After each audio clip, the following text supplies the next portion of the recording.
Assalamualaikum warahmatullahi wabarakatuh.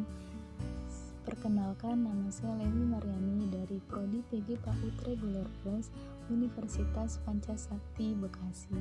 Di sini saya akan menjelaskan tentang pengertian pendidikan anak usia dini, konsep dasar pendidikan anak usia dini, tujuan pendidikan anak usia dini, dan fungsi pendidikan anak usia dini. Pengertian pendidikan anak usia dini atau PAUD adalah pendidikan yang memberikan pengasuhan, perawatan, dan pelayanan kepada anak usia lahir sampai 6 tahun yang dilakukan melalui pemberian rangsangan pendidikan untuk membantu pertumbuhan dan perkembangan jasmani dan rohani agar anak memiliki kesiapan dalam memasuki sekolah dasar dan kehidupan tahap berikutnya.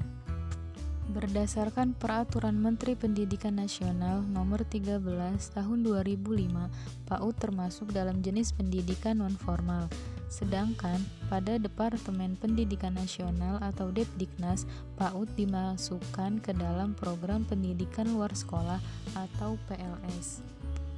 Jenis pendidikan ini tidak menggunakan kurikulum baku dari Depdiknas, melainkan menggunakan rencana pengajaran yang disebut menu besar. Menu besar ini mencangkup pendidikan moral dan nilai keagamaan, fisik motorik, bahasa, sosial emosional, dan seni. Bentuk-bentuk PAUD terdiri dari yang pertama, PAUD formal, contohnya TK dan Raudatul Atfal. Yang kedua, PAUD non-formal, contohnya kelompok bermain. Dan yang terakhir yaitu PAUD informal, contohnya keluarga. Konsep dasar PAUD. Hakikat anak berkaitan dengan anak usia dini adalah manusia kecil memiliki potensi yang masih harus dikembangkan. Ia memiliki karakteristik yang khas dan tidak sama dengan orang dewasa. Anak usia dini terbagi menjadi 4 tahapan, yaitu masa bayi dari usia lahir sampai 12 bulan, masa kanak-kanak atau batita dari usia 1 sampai 3 tahun, masa prasekolah dari usia 3 sampai 5 tahun, dan masa sekolah dasar dari usia 6 sampai 8 tahun. Tujuan diselenggarakannya PAUD menurut para ahli. Yang pertama, kesiapan anak memasuki pendidikan lebih lanjut. Yang kedua, mengurangi angka mengulang kelas. Yang ketiga, mengurangi angka putus sekolah. Yang keempat, mempercepat pencapaian wajib belajar pendidikan dasar 9 tahun. Yang kelima, meningkatkan mutu pendidikan. Yang keenam, mengurangi angka buta huruf muda. Yang ketujuh, memperbaiki derajat kesehatan dan gizi anak usia dini. Dan yang kedelapan, meningkatkan indeks pembangunan manusia atau IPM. Fungsi pendidikan anak usia dini. Yang pertama, fungsi adaptasi.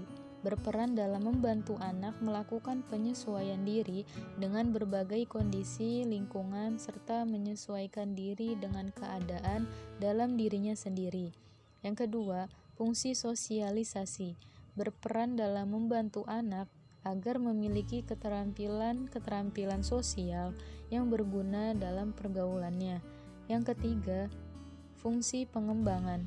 Membutuhkan suatu situasi atau lingkungan yang dapat menumbuh kembangkan potensi yang dimiliki anak secara optimal sehingga menjadi potensi yang bermanfaat untuk dirinya maupun lingkungannya.